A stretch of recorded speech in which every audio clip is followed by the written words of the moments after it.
Lakini kama mtu ambaye alikaa jela miaka mingi, ningetaka nianze kwa kusema au kuomba serikali ya Marekani iwaachilie hawa wafungwa wa Cuba 5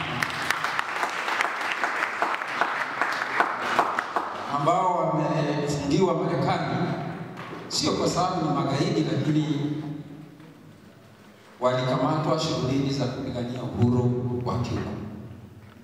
Na wa Cuba kama watu ambao walisaidia Afrika, itakuwa vibaya sana tuwe tunakumbuka tu msaada, hatukumbuki wafungwa wao ambao labda waliingia taabuni katika shughuli hizo za kutusaidia.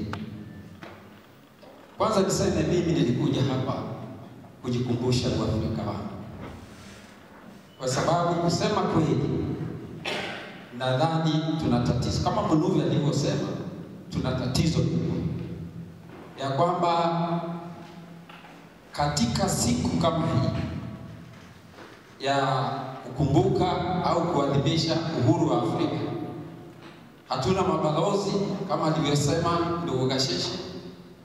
Hakuna watu wametoka balozi za Afrika kuwemo katika mkutano huu, na sidhani wana mkutano mwingine wao hali pengine.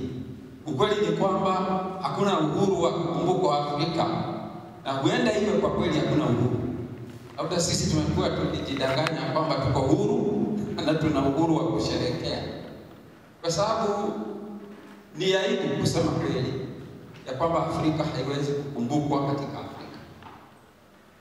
Hivyo hivyo wakati mwingine uko Kenya, lakini unajikuta katika hali ya kusahau Kenya. Na ndio sababu nikasema wacha nije katika huu mkutano nijikumbushe kwamba mimi ni Mkenya. Kwa muda mrefu tumezoea sasa kujijua kama makabila yetu. Mkikuyu ndio, lakini Mkenya Mwafrika hata ndio yuko mbali zaidi. Na katika hili ningetaka kukumbuka neno moja nililosoma kutoka kwa Samora Machel. Alisema ya kwamba ukabila ulikuwa umeua taifa katika Msumbiji. Na hilo alilolisema tunaweza pia tukalisema kuhusu nchi yetu, ya kwamba ukabila umeua Kenya, na ukabila huo umeua Afrika. Kwa sababu huwezi kukosa kujitambua kama Mkenya ukajitambua kama Mwafrika, haiwezekani. Kwa hivyo nadhani hilo ndilo tatizo letu, na niseme shukrani ndugu Mwandawiro kwa kuandaa mkutano. Mikutano aina hii tunahitaji sana, lakini ningetaka kukuomba wakati mwingine unapoandaa mkutano kama huu, uite vyama vingine kama SS, kama CCM, tuungane tukiwa wengi, tuone kama kwamba kweli tunaweza kuanzisha safari hii mpya ya kujikomboa.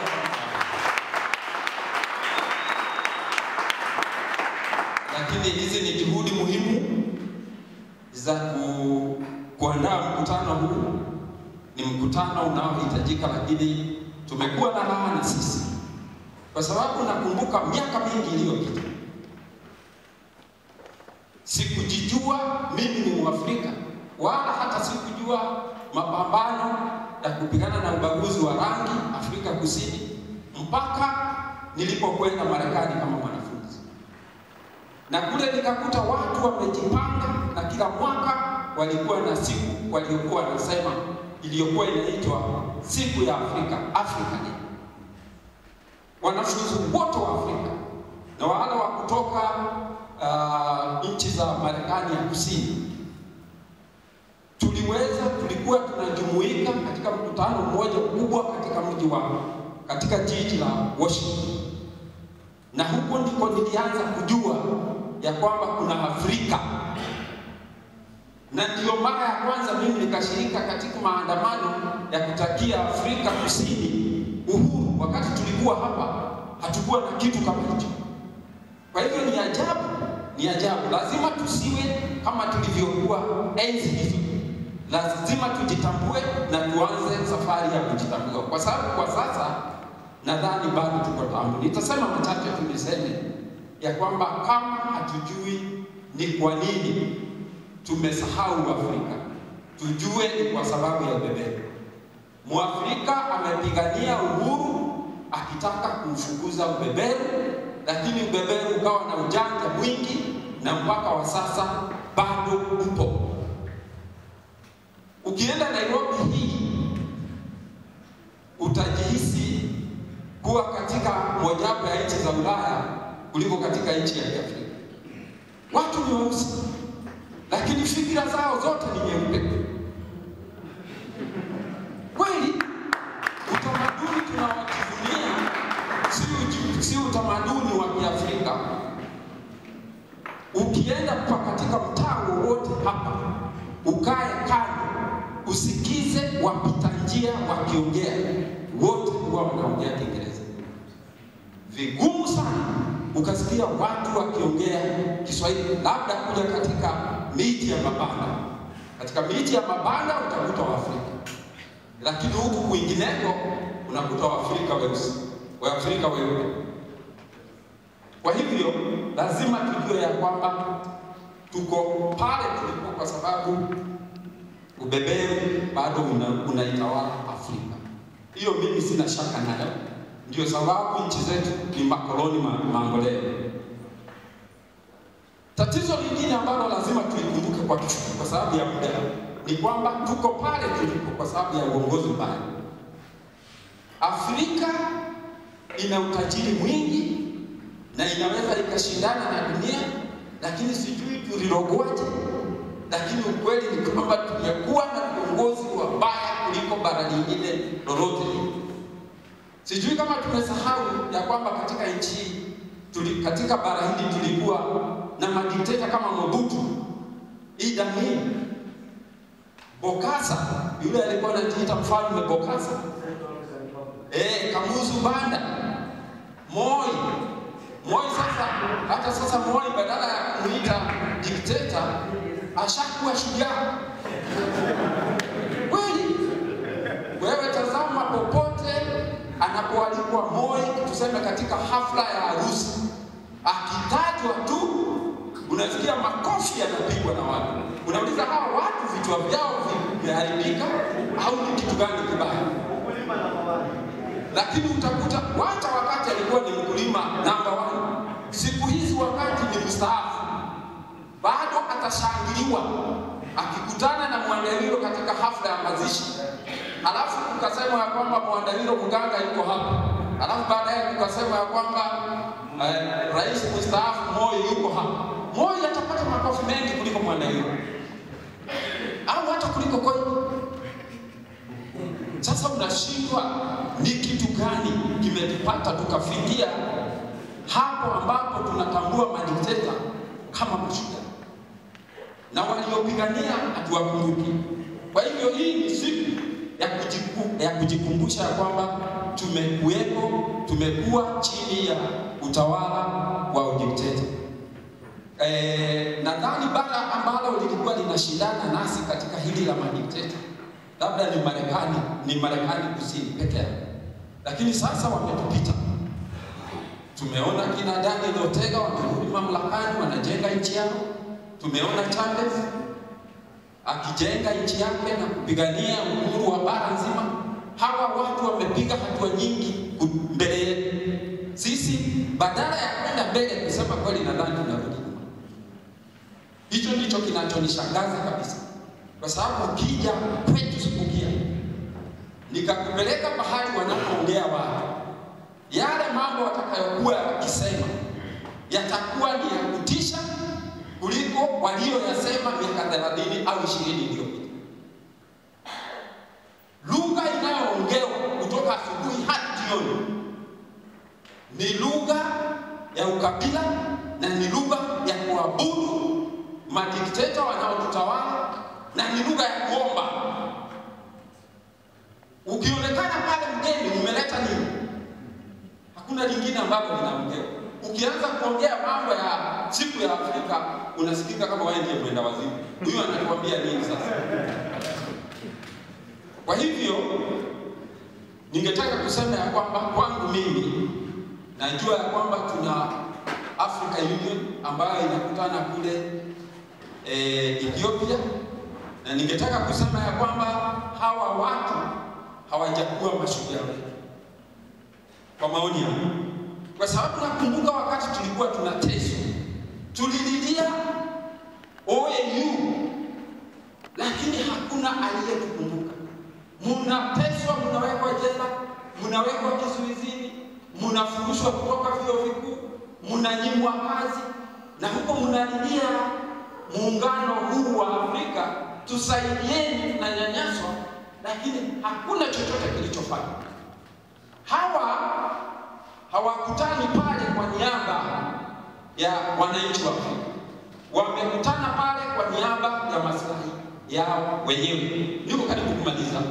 Kwa hivyo ningetaka wakati tunashutumu hawa madikteta waliotunyanyasa, pia tukumbuke kama waliosema mbele yangu walivyosema ya kwamba huu ni wakati mwafaka pia kwa kukumbuka mashujaa wetu, kwa sababu tumekuwa na mamao na lazima tukumbuke siku ya leo.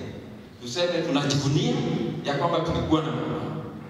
Bara hili limekuwa na kina Nkrumah, bara hili limekuwa na kina Cabral, bara hili limekuwa na kina Lumumba, bara hili limekuwa na kina Thomas Sankara, kwa kufuata nyayo zao ili tuweze kulikomboa bara hili tena.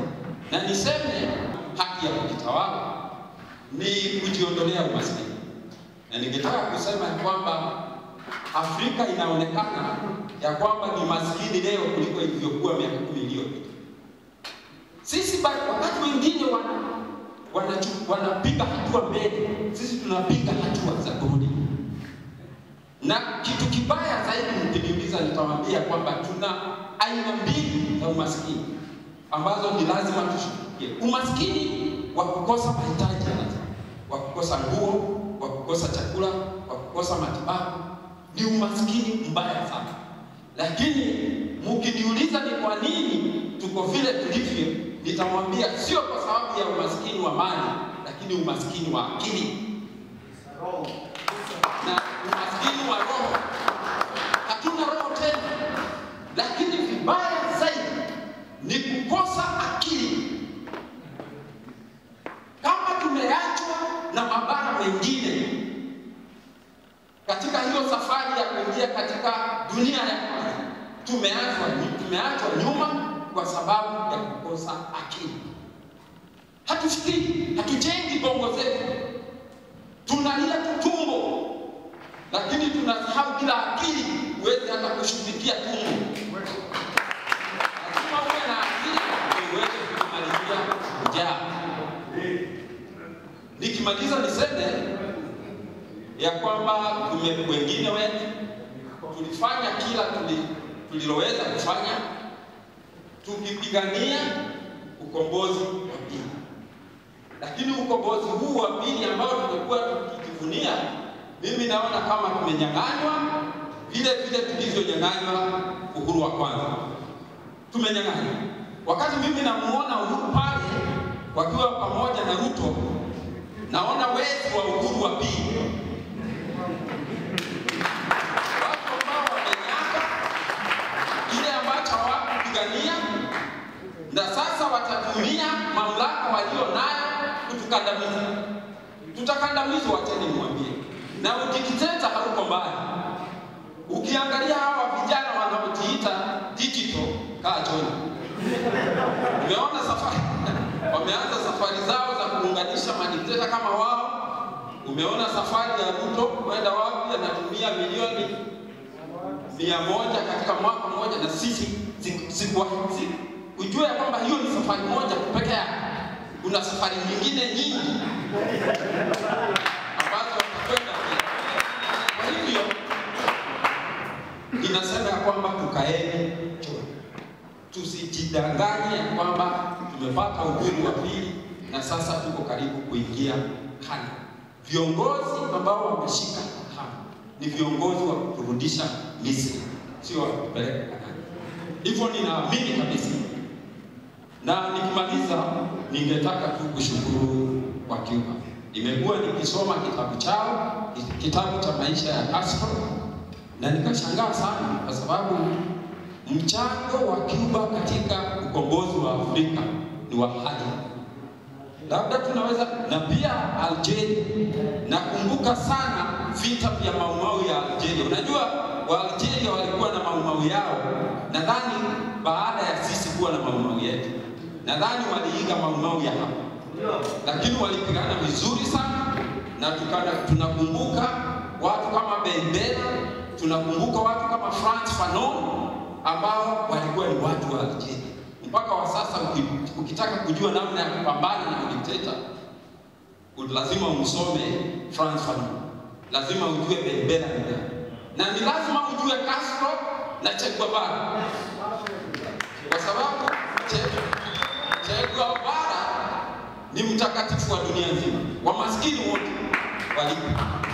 Na kwa kweli ningetaka kumwambia balozi, karibu hapa kwetu, shukrani, hatutasahau kazi Cuba iliyofanyia Afrika. Asanteni sana ndugu zangu.